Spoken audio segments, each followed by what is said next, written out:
Hello everybody, welcome to NBBA First Take, our new podcast. Today we're going to be discussing some new topics of the NBBA and we're going to be seeing how everything's going currently this season. So every team did start 2-2 at the trade deadline, but now the teams have broken off a bit. The Chickens are 3-2, Roosters are 2-4, a bit of a struggle recently. Foxes are 3-2 too. The game tomorrow, Foxes and Chickens. What do you expect to see there? Oh, that's a good question. Honestly, I'm thinking it's going to be a pretty tough performance from both sides. I think it's going to be quite close, the game, based off previous matches.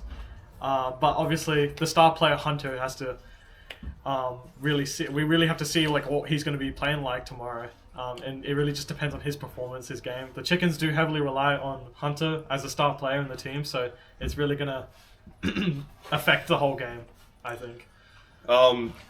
With the addition of Cooper, how do you think Hunter and Cooper will be able to play together?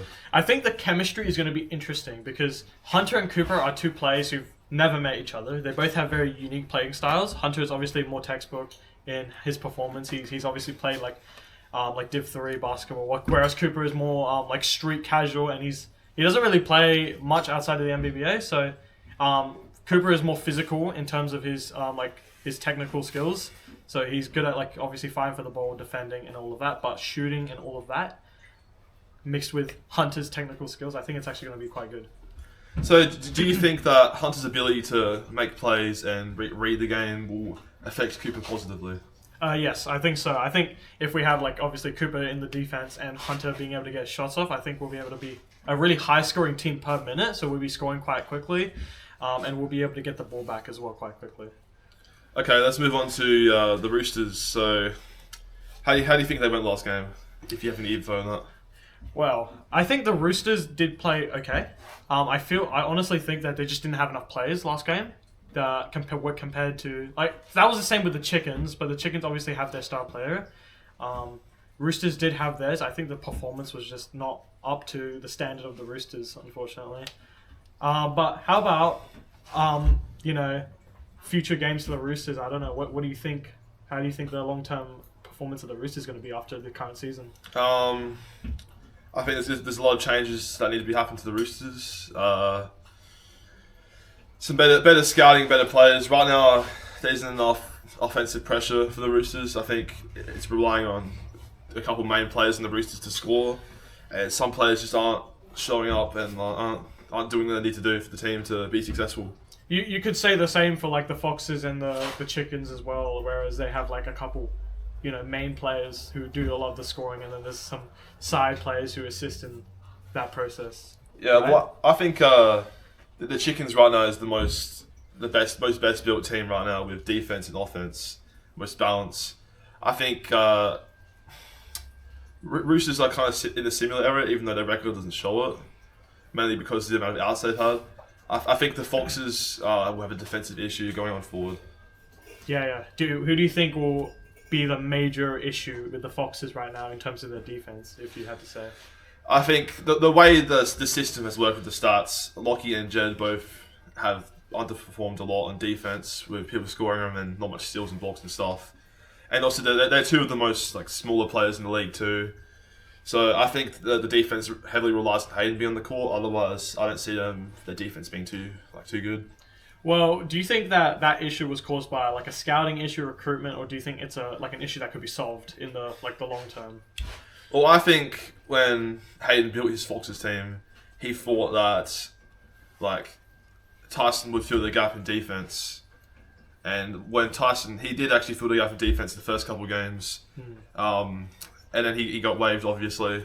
And now I think they need someone to fill that gap. Yeah, I mean, on the point of Tyson right now, he's obviously had a very good career right at the Foxes, but that transition over to the Roosters, how do you feel about that? Obviously, he's not playing to the standard he did at the Foxes. Yeah, so right now, this is before the last game was added. Tysons averaging 5 points, 10 rebounds, 3 assists, and he's shooting about 23%. So I think, and including the last game, which was pretty bad, I'm not going to say it was nice, shooting 1 from 25. I think there's an improvement to be made with Tyson. I think he needs to get his head back in the game and just perform again. Yeah. I mean, look, that's fair. Like, do you think that obviously in the last game or a more recent game, the Chickens versus Roosters, a lot of the points were like made through 3-pointers, and I think like the Chickens itself, the team was relying on 3-pointers too. Like obviously Hunter was the major scorer of that game, and I think he was relying a lot on 3-pointers throughout the game. Do you think that a lot of teams are starting to be like that now? I think the league definitely has a problem with shooting too many threes. That's why everyone, because no one shoots well with threes in the league, really. Like, let me just pull up who's first. The highest 3-point percentage is 36%, which is me, which is actually pretty decent. But when you look at everyone else, they're below like 26% and stuff. I think there's too many threes being shot, and I think just getting to the ring more is just more efficient. Maybe teams should probably try if they want to succeed more. Do you think against like tougher defense-focused teams like the Chickens and obviously the Roosters, do you think it's going to be worth it to start transitioning over to like making twos and being more like all around the court compared to just shooting threes? I think in the long run, especially in like very windy games or wet games, I think the twos should be the play. I think that's where the Roosters kind of went wrong last game. Too many threes, and yeah. I mean, look, with like majority matches having twos, it's going to be a really low-scoring games a lot of the time. Do you think that's going to become an issue in the future? Low-scoring games? No, I don't think so. I think if there's enough players, and the last game was low-scoring because it was pretty bad weather. Most games have been around the 80s, which is fine, but I think people will get better at threes the more they play on the outside courts. And yeah, it'll be interesting to see what happens if teams adjust to the twos. Okay. I mean, looking at like the solo league and like special players like Rylan, do you think that the NBBA should introduce some like rules or more defensive rules or defense-oriented rules for specific players or specific circumstances? Well, when the Trio League was introduced at the start of the year, we said that no matter who you are, you can get blocked as many times as you want. And that's taken a real toll on Roland's amount of points in the way he's shot compared to Solo League. Solo League, everyone hates all their threes, and it's only a 3-point shooting contest. But you actually have to create your shots in this, which is kind of better for Roland because he's playing with Hunter, who can create space and give him the ball. But I don't think there's not really any more defensive rules that can get changed. I think the rules are pretty fine right now in terms of rules. Yeah, I mean, look, on the topic of that, how do you feel about some captains being more relaxed on specific players and their defense skills? Like, obviously, some players like Rylan, a captain may ask their players to be more lenient towards players like him in the league. How do you think that's a good approach to keeping the game fair? I think the way I see it is, if they're playing, that you can do whatever defense you want, because most people are not going to try and block someone every play. They're just going to let them shoot a three because it's just wasted energy. So you can go and speak to a team, but at the end of the day, they're probably not going to listen to you. I mean, like Jake is pretty much the same height as Roland, and he had a hot game the other day, 53 points or something. So that's true. It can happen. Okay. I mean, look, a big thing here is there's a lot of new players in the Trio season at the moment. Major names. Hunter is a big one. Jed, Ben, Lockie, all of them have been introduced. Do you think that the older gen, sort of like you, Hayden, and Rylan, are like on par or be able to match that skill that's being introduced into the comp? I think you can see a difference. The higher NBBA like Division 1 players like myself, Hayden, and Cooper have been able to match it, which is why we're like top 5 in MVP. But I think that the teams which are lower in the NBBA Div 1 haven't been able to match it. That's why they're struggling. And would that transition over to trios? Obviously, a lot of players from the solo league are going to be over there. Do you think that it's going to be a big jump in terms of skill? Because obviously, there's like players playing like Div 3 and all of that, whereas more casual players. Yeah. I mean, playing some of the players like Big Fella and Jake that play Div 2 out here, which isn't really that good of a comp because there's no defense. We'll struggle a lot because firstly on a different ring, and secondly, like there's actual defense playing against them. Usually we just let them shoot. So yeah, they'll struggle a bit doing that. Okay. I mean, look, the formatting of a majority of our trio games right now is a half-court setting, and a big topic is, the pace. Is pace important in trio games? Is pace important? Yeah, I think so. If you're on a run, you want to play with a lot of pace. Like you want to just keep going. But if the game is kind of still and everyone's just like scoring at their own pace and it's like close, there's no point playing with pace. You're just gonna get tired, especially if you have two players on the team at once. Yeah.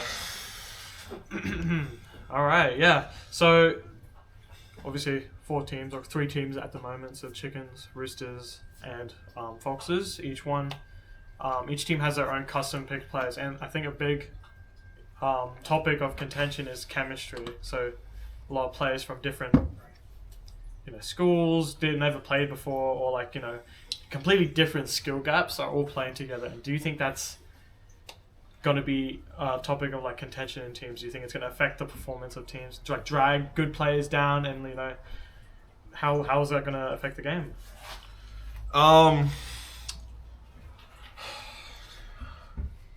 I think that the more this season's kind of an experiment, the more it goes on, the trio league, the more better everyone's chemistry will get. The more you can build a team, build a culture around your team. There is a rule after 3 seasons: if you win more than 2 championships, you have to get rid of the player to keep the game even. But I don't think they'll really come into place because the teams are pretty even for this season. For sure. And there is certain contracts expiring in season 2, which I think Cooper goes out of contract, Lockie goes out of contract, and Jed goes out of contract. Yeah, that's a lot of good players going onto the market, so it's going to keep the game balanced and fair. Yeah, and season 3, Ben and Hunter are going into the free agency, so that'll be interesting to see what happens there. Hunter and Ben, 2 of almost the top players in the league. Yeah, alright. Do you reckon the offense is too dominant in the NBA right now? Do you reckon there's not enough defense being played? I actually do think that the defense... I think that the defense and offense are matched depending on the games. Some games are going to be more offense-oriented, like two teams who have much better offense and defense. It's just going to be scoring left and right, and the games are going to be much higher in terms of their score, whereas there are some teams which are more defense-orientated and then going against more offense-orientated teams, and I think then they clash and it becomes more even. But I don't think there's I think there's more offense and defense oriented teams. I don't think there's one with a perfect setup going. Yeah. Do you reckon the NBBA should shorten the time of the game, like how long each quarter goes for? I actually do think it's fine right now. I think that 10-minute, I believe it is 10-minute quarters. Yeah, 10-minute quarters. 10-minute quarters are fine. It's not like I don't think a lot of people aren't used to it because of the solo cup, but the players who do play, obviously, again, Div 3 or play basketball outside of the NBBA are more used to that time, whereas some players might have a disadvantage because of that. So that's just, I think 10 minutes is a good balance, and I think it doesn't tire out too much people. It keeps the game entertaining, energetic, and all of that. Yeah. How do you feel about the current format? So it's 10 games this season, and after that, it's the second versus third seed. They play first to 2 wins. The first seed goes straight to the finals, and that's a first to 3 wins series. Look, I think with the current format, it's okay. I think the best way to look at it is from last season, and I think and how this season is currently progressing. It's quite slow. I think the season's progressing quite slowly, and I think with a lot of commitments from players for other things, it can be just a long time to be able to organize games and all of that. So I do think the structure might need restructuring, but I think it's okay for how it's going right now. So today there was a discussion going on between myself and Hunter, and we've actually decided on that season 2 will be shortened to 6 games. So that means there's 2 games. You versus each team twice, pretty much. Since there's 4 teams in that, it'll be the 1 versus 2nd seed, and if you get eliminated from that, you get a second chance, pretty much. So this is pretty much a test season. It's gone too long, so we think that if we just go to the next season and test that out, and if that goes bad, then we'll just go back to what we used to. Yeah, I think that what that does is just keep the game more entertaining. It keeps play the retention better because viewers know and also players know that the season's going to be much shorter, so they should put more effort into it. So we're going to see more energetic games if it's a shorter season. Yeah, and one of the takes Hunter was talking about is the games didn't really seem to matter for the first 6 games of the season, but now they're entering the part where it really matters to win, Yeah. where you're standing in the ladder. Yeah, I mean, look,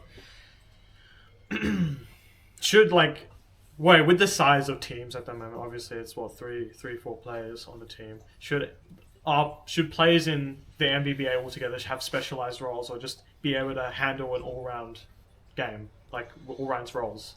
I think handling an all-round role is the problem in the NBA right now. I think the players right now think they can be an offensive player, a defensive player, but some players simply can't shoot. Like, I'm not going to be rude here, but Tysons like a prime example of that. He thinks he's an offensive player, but he's not. Like, he thinks he can shoot, but he can't. So I think if some players just stick to defense and work on their offense slightly, if they can prove they're an offensive player, then start shooting, obviously. But just stick to what you're good at, pretty much, and you'll be a good player. I mean, with Tyson, it's important to understand the perspective that us captains have on players like Tyson. He obviously has a reputation for his defensive role, and if a player who's been brought in for their defense is trying to play offense, how do you think captains and managers would react to that, and other players as well? Yeah, a player like Cooper too. He's kind of an offensive player. He's mainly a defensive player and a rebounder, but he can get to the ring and then get layups and stuff. But yeah, do you reckon young players are getting enough opportunities in the NBA? The younger players. Oh, that's a good question. Okay, because obviously chickens have been in a slight amount of controversy because of a player called Fergus.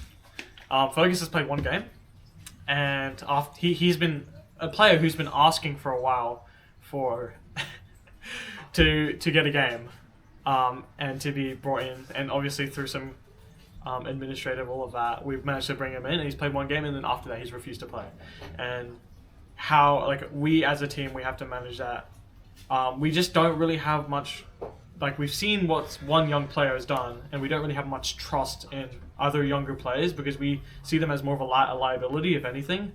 We don't want to manage our roster, do everything, and then the last minute we get cancelled.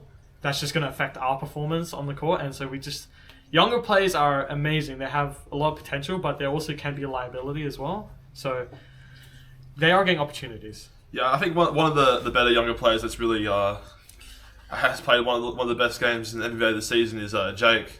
His last game was excellent, but before that he was not really getting much opportunities. He got an opportunity to start last game, and he really proved what he can do. Yeah, I mean, look, he came into the season with a not so good reputation from us captains. Personally, I thought he was a joke of a player, but he's obviously proved himself on the court. His rating has gone up, his valuation has gone up. He's proved himself to us, and he's been a textbook textbook way of showing how players can go from being nothing to something very quickly. Now, do you think players when they play are more focused on their individual stats than teams actually winning? That's well, look, it is based off every player. Some players may have more of a bigger connection to the team than some. Some may just be going for stats. Some might be going for both. Well, I've seen with the Chickens and Hunter specifically, he's been doing both. He's been not only benefiting his own stats, but he's also been giving opportunities to other players as well. With some players, they may be more of a ball hog. I'm not too sure if you know any specifically that you want to point out. Yeah, I want to point out a couple of players that I think are caring more about their stats. Not a couple, just really one. We did praise Jake before, but he simply doesn't really care about the result of the game. He simply just cares what his stats are. I mean, look, do you think that's a bad thing? Do you think that prioritizing individual stats over the team can get you, an ego sort of can be better than having to work together with a team? Do you think that would work? But when you prioritize your stats, you want to keep scoring, but when you shoot 3 from 20 in the last quarter, when your team is trying to come back, that doesn't help your team. It's just you trying to get more points to get your high score up, which doesn't help the team at all. So yeah. He is a young player, so hopefully he can improve that. True. You do notice that with a lot of younger players who are coming up. Whereas there's more disciplined players in the NBBA who've sort of already been there and know how everything works. So They tend to be more team orientated. So it really just depends on the player. Yeah.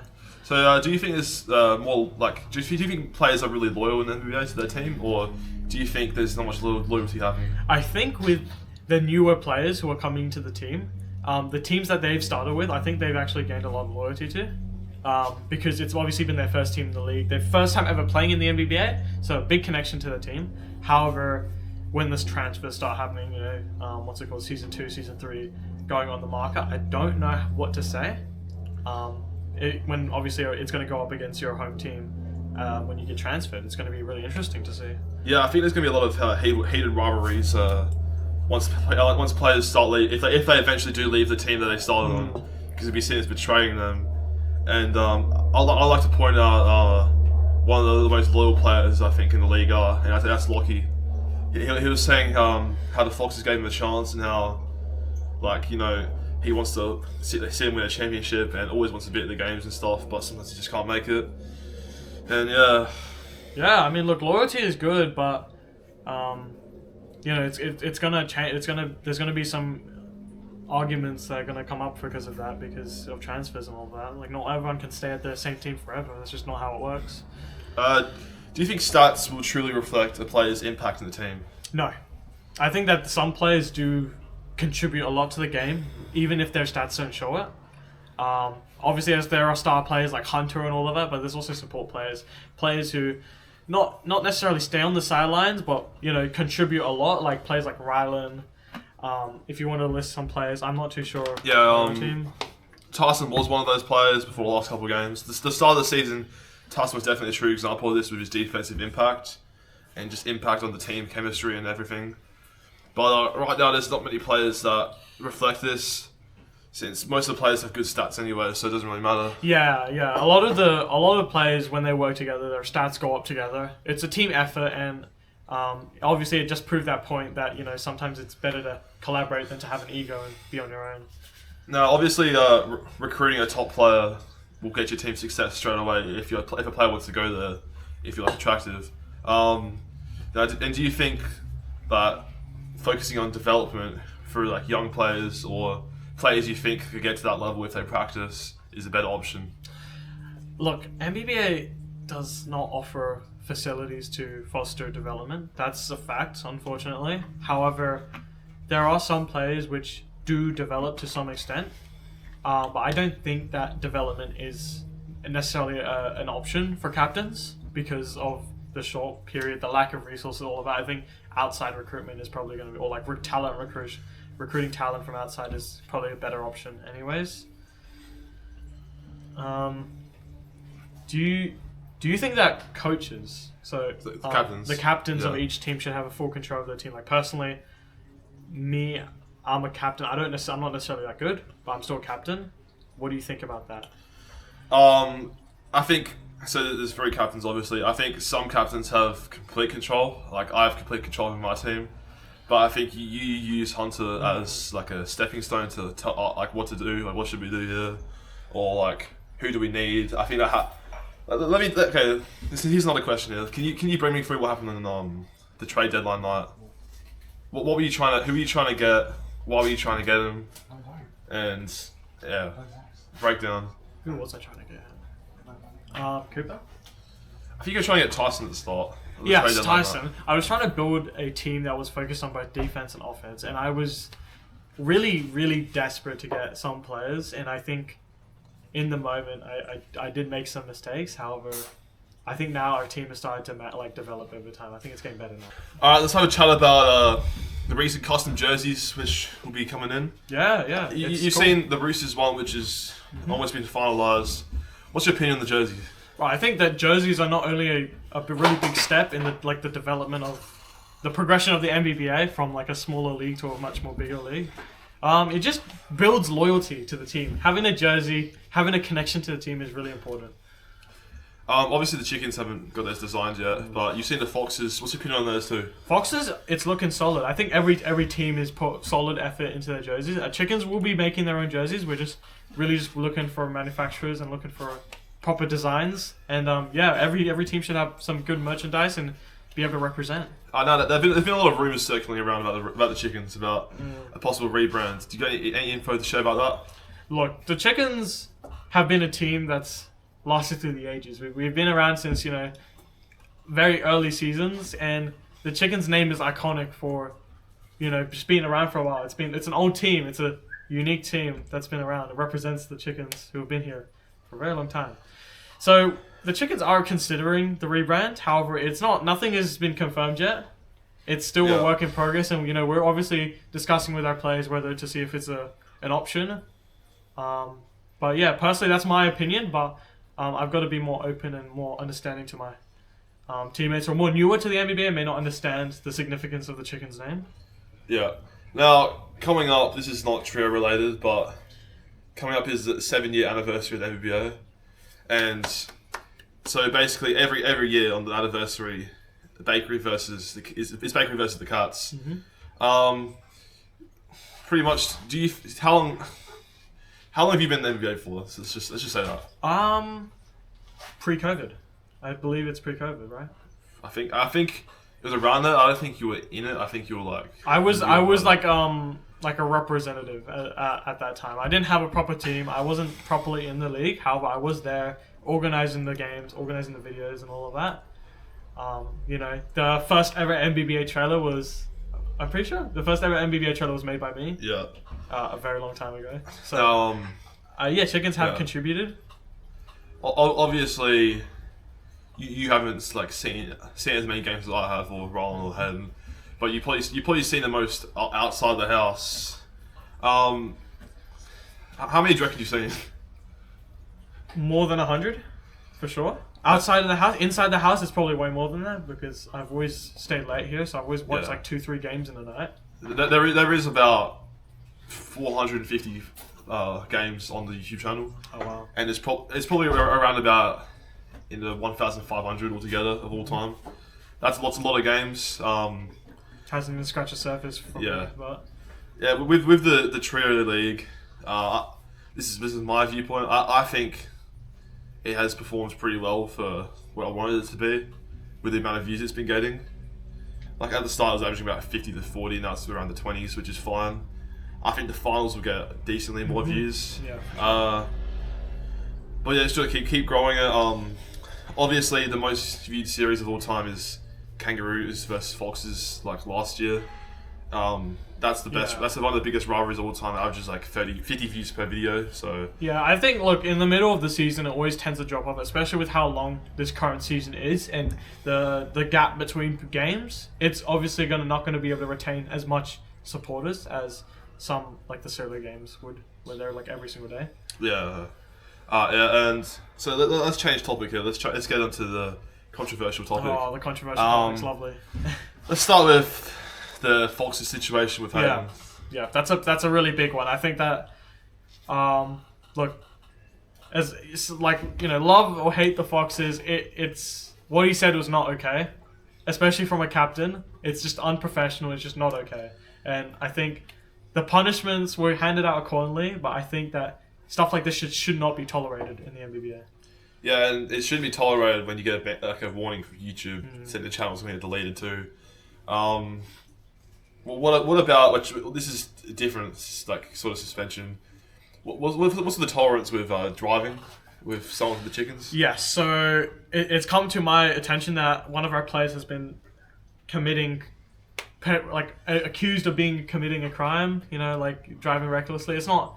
It's not harming anyone at the moment. It's just driving on the road, but it can hurt people, and it is a risky thing to do. So, look, we've got in touch with our players. We've acknowledged, and we're working towards being able to come up with a solution for these issues. But the NBBA does not tolerate any actions like this, even from players. Regardless of your status or your contributions, we just don't tolerate this stuff. Yeah, it's unacceptable. So, do you think that the punishment for saying racist words, racist slurs, is right? It's currently at 3 games if you get accused of doing it.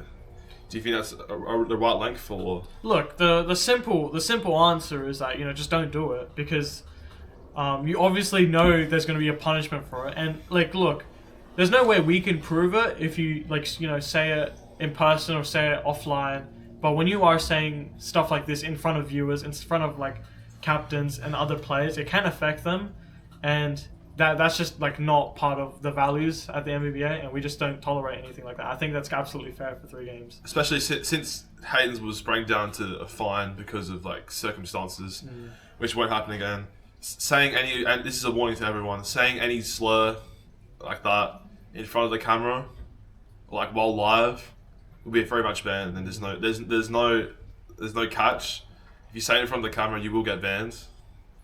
And I don't care how much you complain, because the channel can't get striked again. It doesn't just hurt the channel; it hurts like the community around it, and it can lead to some tension as well. That's the same with like the group chats and all of that. Like just don't say it, because it's for the NBBA. It's not for like anything else. So yeah, just be more respectful. Oh, that's just racial slurs. We don't care about homophobic anything else. Yeah, no. Yeah, but no, we don't care. If Tyson wants to complain about homophobic slurs, he can. I don't really care. Yeah, no, it's just like the racist stuff. Anyway,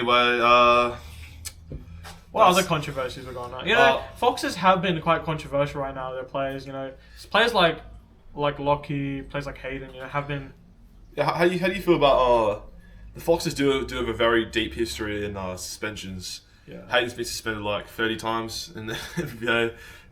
Lockie has received a 6-month suspension for illicit substances. Oh wow. Do you think the illicit substance ban is true? It's taking a substance. It's like a week before a game. Look, do you think that's right, or if it's used to enhance your performance in the game, that's just not okay. I think that just goes against the principle of basketball as a whole. Look, we don't really care what you do outside of the NBBA, as long as it doesn't affect like your performance in the game, isn't noticed or caught by us captains. We don't really care. But just try not to bring that life into the court, because it just affects everyone around you, and you just gotta be more considerate of other people. Yeah. Now, some bands that apparently Hayden has admitted to using one of these not illicit substance. Okay. Using one of these products recently, which was banned 3 years ago. If no one didn't know, just in case you guys do it in the future, hair gel is banned from the NBBA due to having extra grip on the ball. Okay. This was a ban. That is So you can't put hair gel. It's not funny. It's serious. You can't put hair gel on your hands because it gives you grip. And supposedly Hayden used it the other game. I'm not gonna say I was doing the Roosters game, but supposedly he used hair gel. Okay. Look, hair gel. Yeah, it can benefit. Okay.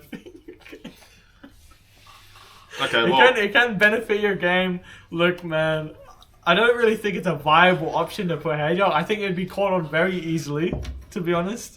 It's very obvious that if you use hair gel, it's very obvious that to everyone else around you that you are using hair gel. So just don't do it. Like, what else can we say, really? Yeah, I think we should get to the first player. Okay. Let's. Alright, guys, we have Hunter from the Chickens here. Welcome. Yeah, welcome to the podcast. Hunter, we've got a couple questions for you, if you're able to answer. Brody, you want to start off? How are you feeling coming tomorrow? It's a good game. I highly anticipate.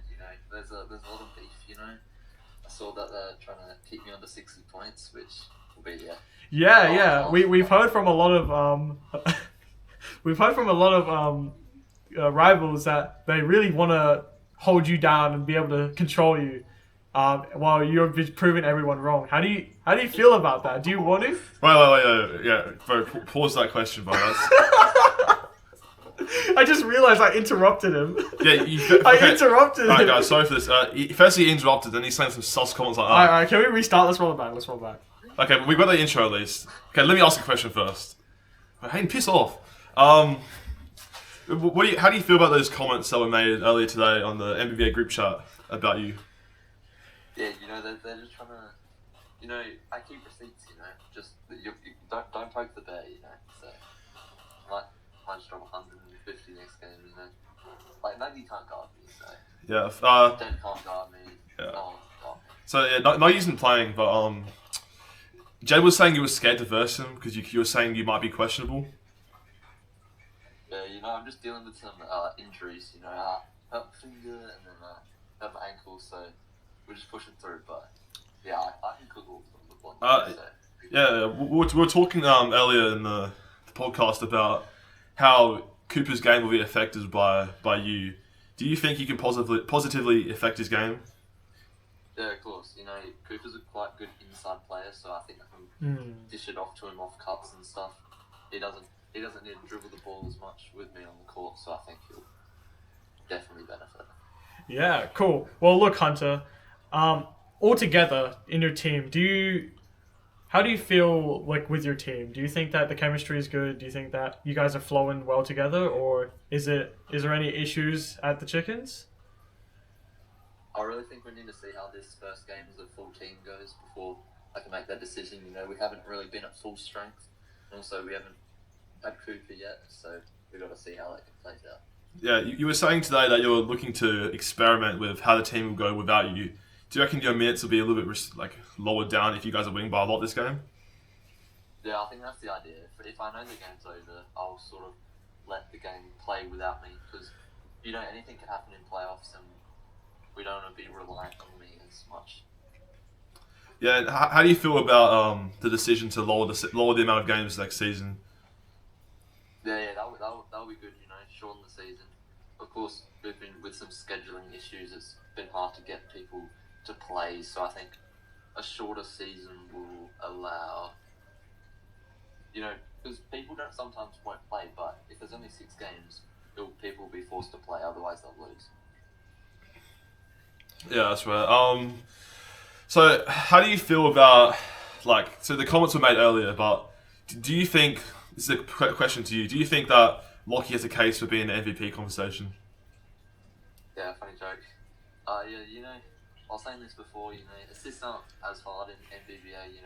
With 2 people and you have a star teammate like Hayden, it's pretty easy to stack up the assists. When you're only scoring 20 points, you can't really beat most valuable player. Yeah, see, I think there's a bit of bias towards that. Jeb was saying he wants 60 points tomorrow. Do you think your guys' defense can keep him to that, keep him lower than that, or? Yeah, depending on who's playing. Last game Jeb was able to have a pretty good game against us because defensively we weren't really there, and now with Cooper at the deadline, I think that'll help a lot. Yeah.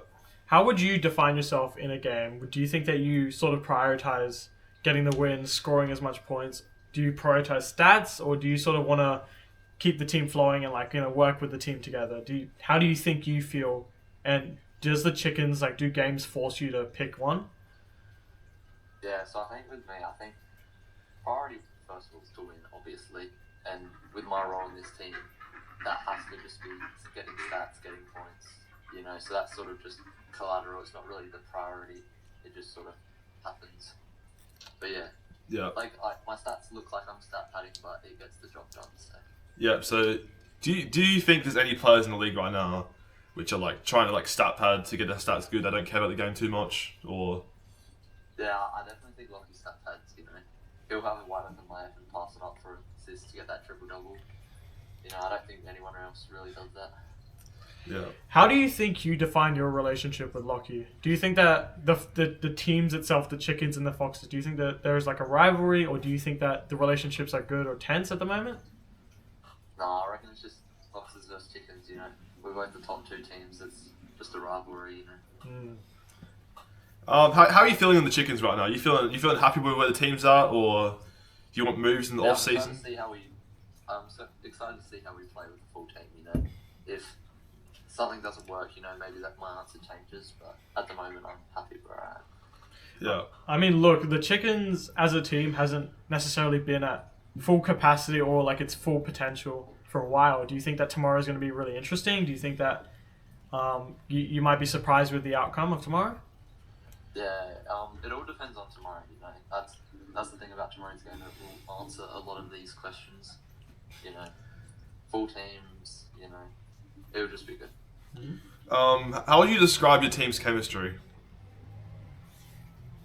Well, it's hard because for me, for us to win, I have to be ball dominant, and that doesn't always lead to the greatest chemistry. But you'd have to ask them about how they're feeling. But it's really good. Yeah. Multiple people have said that if the Chickens don't win at all, this season will be a failure. What do you think about that? Yeah, I actually know about that now. This league's pretty close, so I'm not really going to worry about that at the moment, see how the season plays out. If we end up going to playoffs in a winning streak, then that's fair. But at the moment, it's too close to sort of have that mentality. Alright, who do you think is the most underrated player in the league? Most underrated? Yeah, that's kind of tough, actually. So, what's the MVP standings right now? We'll get it up, hold on. MVP race is you first, me second, Hayden third, Cooper fourth, Ben fifth, Jed sixth, Nabil seventh, Lockie eighth, Roland ninth, Seth 10th, Jake 11, and Fergus 12, and Tyson 13.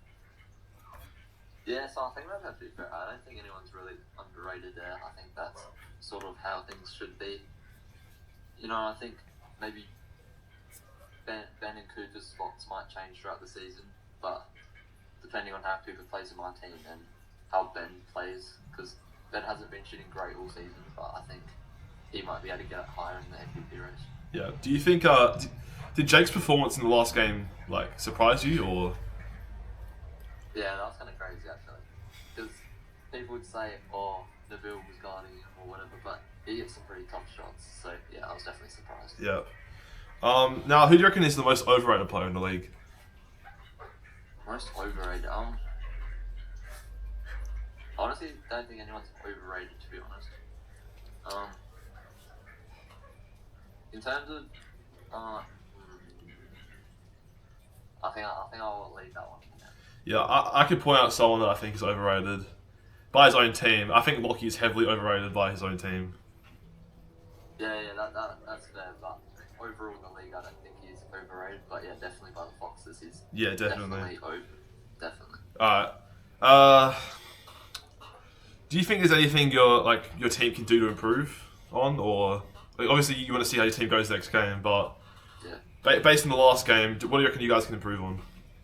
Based on the last game, I reckon just interior presence and the rebounds and just being a bit more physical. We allow a lot of post scoring and offensive rebounds, so we should try and limit that. Well, look, Hunter, you're obviously here on a 3-season contract. You've got quite a long contract and a long stay ahead at the Chickens. What are your plans to see the Chickens get better and develop their team? Because obviously you play a major role in the team, not just as a player as well. Yeah, it definitely struggles because I'm on a max contract, so it's hard to sort of build a team. But I was sort of hoping at the deadline. Me and Nabil were talking about what kind of things we needed, and I said, we need interior presence, we need rebounding, and that's what we got with Cooper. So, so the goal was really just to build a team around my style and maximising what I can do, because I think when we do that, we'll be able to win a lot of games. Do you think your team would be better if you had more experienced players, older players, instead of the younger players on the bench? Yeah, we definitely struggled with that. Especially in the Foxes game last time we played the Foxes. We were a lot younger, so we got dominated a little bit. Jed got a lot of points. So yeah, that's definitely that. Yeah, that's good. If you could change one rule in NBBA, what would it be? Oh, change one rule in NBBA. Oh no, I think it's a pretty good league. I think everything's run really well by you guys. So I don't really have any rules on top of my head. So I think it's all good at the moment. Hunter, do you think that the NBBA is a balanced competition? Do you think that teams are balanced and fair? Do you think that there are any sort of issues with how the teams are structured right now? Because that was a main point that we acknowledged when actually picking the teams to ensure that they were balanced, fair, so everyone can win. Yeah, I think it's fair, you know. Well, right now, the league's pretty even, you know. Of course, because it's a pretty short league, maybe the standings might not reflect the fairness, but, you know, because right now it's 3-2, 3-2, 2-2, 2-4. 2-4, okay. Yeah, that's mainly because of personnel changes and stuff like that. Like, with Ben not playing a few games, that's probably what's made the difference, not exactly the Roosters being the worst team. So I think every team's got a shot. Yeah. Alright, we gotta get moving now. Thank you for having us. All good. Cheers. All good. Have a nice night, Hunter. Yeah, thank you. Action. Okay, we just wanted to welcome the captain of the Foxes to the team, Hayden. Welcome, Hayden. Thanks for coming in today. We've got a couple questions for you. Yeah, no worries. Thanks for having me. Yeah, no worries, Bob. So how you feeling about tomorrow? Yeah, I'm feeling quite confident, you know. No Lockie. We have Jed playing. He's been out for a few games. Yeah, I mean, we played good with him last time, so... Yeah. What do you think your biggest strength is on the court lately? With Jed in the team? Your biggest strength on the court? The individual strength. Oh, my strength? Yeah, yours. I'm talking to you. Probably shooting threes, I would say. I mean, I shot 40% last game, so just gotta keep it up. I was getting good passes, so yeah, missing Lockie will be huge. But Yeah. There's a lot of talks about how biased the Foxes are with their team about like the MVP and stuff. There's no way you actually mean the comment that you said today on the NBBA chart. what, Lockie being MVP? Yeah. Well, for me, he's the MVP. So Bro, he won us the game last game, bro. No one else getting triple doubles. He's getting triple doubles. He's getting those assists. okay, Wait, when is he going to transfer market? Without Lockie, I'm Lockie? not shooting threes. season 2. Hey, Hayden, we had a quick question for you. It's important to understand that Lockie is not going to be around for too long. So, like, why are you doing this? What is that? Like- How do I even respond to that? Like, question? why are you, like, so attached to Lockie? Is there anything, like, outside of the NBBA you wanted to address?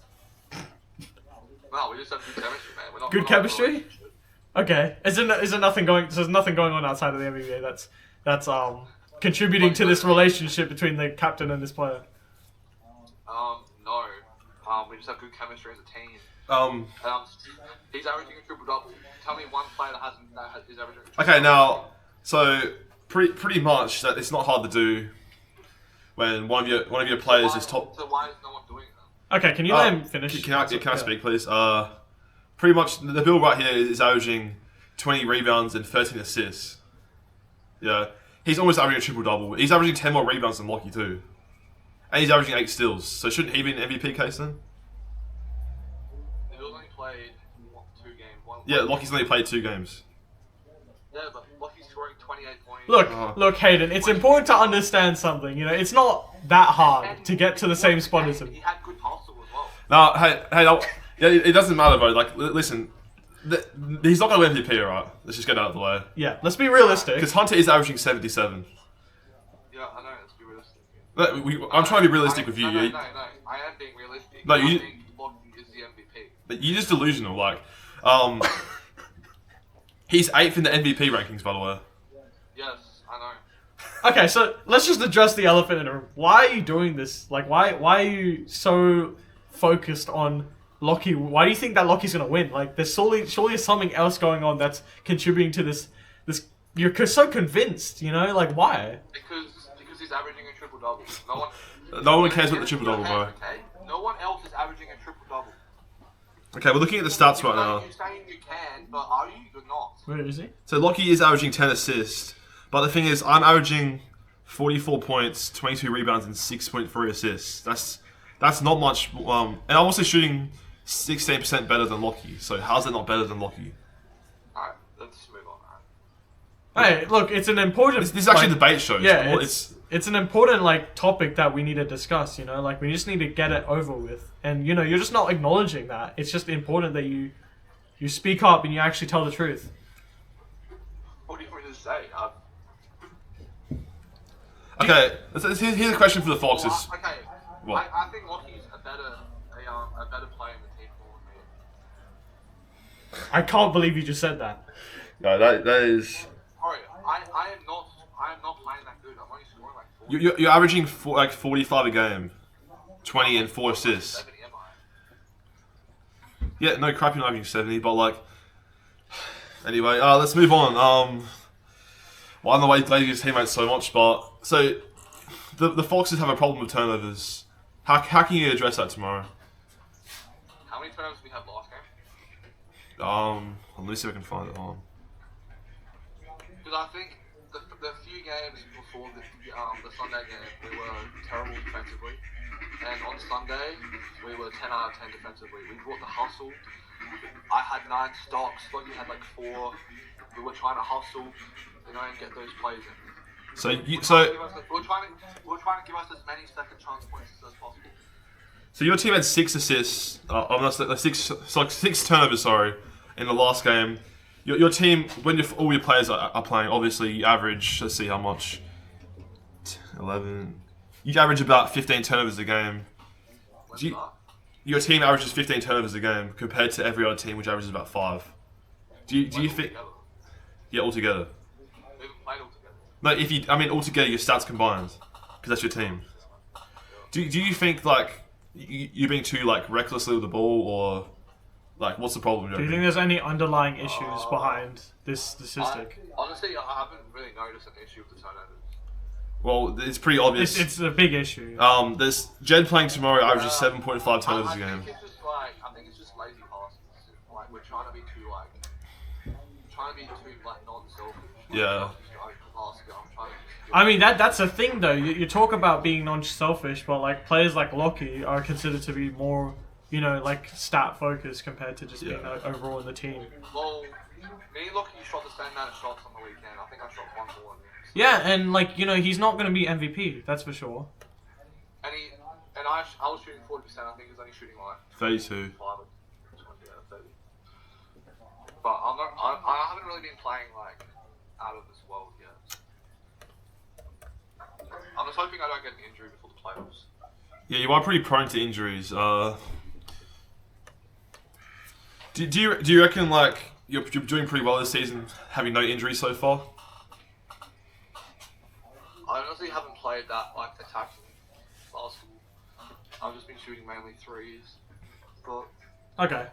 no, tomorrow is basically like a different game plan from Sunday. Like Jed's a completely different player as well. So, Yeah, I mean, you're obviously gonna handle this game much more different to any other regular game. What's the plan? Well, I'm not telling you, mate, because you're the captain. Well, here's the thing though. You're obviously you're not just going against like Hunter and like another player. You're going against the full Chickens team. It's going to be completely different to any other game. It's going to be a much more interesting game, and the defense and the strategy is going to have to change because of this lineup. We're just going to have to make the most out of it when Hunter's on the floor, I guess. Yeah. So you made a pretty bold statement earlier today, saying you're going to keep Hunter under 60 and you have a game plan for him. Yeah. Can you find the last game we played against the Chickens? I want to see what Hunter scored. Okay, let's have a look. Because I think we can keep him under 60 if we follow our game plan, which we've already posted on our group chat. Yeah, so Hunter had 69 points last time you guys played. He was the highest scorer in the entire game. But he was only with Ron. So he Yeah. has an extra He has Cooper now, so I have my doubts that you're going to be able to keep him under 60, especially with a playmaker like Cooper. It's not going to be easy. I'm going to say this, alright? It's not going to be easy. Are you worried? Are you stressed for your team? I mean, not really. It's not playoffs yet. So if it was playoffs, I'd be stressed. But I was hoping to get my full team out tomorrow, but it's alright. Lucky's not playing. A loss tomorrow could start a cycle of Fox's defeat. You know that, right? We actually beat you guys last time. Yeah. I don't think that's happening, though. Yeah, you see. I actually don't know, those games. It's going to be a very interesting game. I can agree with you. Now, I'm pretty sure the odds on the NBBA app have given you like a 4-1 chance of winning the game. The Foxes. Yeah, that's mainly because Hunter's impact and he's with Cooper first game. It's kind of an experiment Hunter was talking about, and Well, we have a plan to stop him. Well, not completely stop him. It's going to be hard to like generate a textbook plan to stop him. It's going to have to be in the game, and you've got to have to adapt in game. I just don't know how I'm going to stop him. We're going to stop his layups. sorry. Oh, we're going I to don't know how we're going to stop his layups. They're kind of unbeatable. Yeah, I think a problem with the Hunter layups is you kind of just got to try and eliminate that at the game. You kind of need someone to like stay there and just swat it. Yeah. Well, Ryland's not going to be shooting too many threes. He usually goes to the mid-range. Cooper's going to be driving more. So we have a game plan, but we're going to be trying to be as tight as possible. If we get off to a good start, we'll have momentum, and they'll have to try and claw their way back. Also, Hunter's going to have some breaks at some point. So. I mean, look, do you think that you're going to be able to keep up both offensively and defense-wise? Do you think there's going to be some, like, you're going to be better offense, or do you think you're going to be better defense? What do you think is going to be like tomorrow? Well, last game we brought the defense really well. So if we start off really like good energy, good hustle, the points will follow. Okay. Yeah. So yeah, like he said, with do you reckon like the offense or defense? What do you reckon will win tomorrow, offense or defense? I'm thinking defense. I think we're playing at Rollins School, so if we keep him like under, I don't know, we scored like 100 there last time, so I actually don't know. I don't know how this game's gonna go. Do you guys think you're gonna? It's gonna go like if me or Jed is cold the whole game, we're probably gonna lose. That's how. Yeah. Do you guys think? Are you guys gonna bring the hustle up a notch because Cooper's playing and you know how much he hustles? Yeah, we're gonna have to bring it double what we did on Sunday. Well, yeah, I'm not really sure. Jed's not really. I have way more chemistry with Lockie than Jed, but Jed has a completely different game plan, and I'm not really like a fan of it. Okay.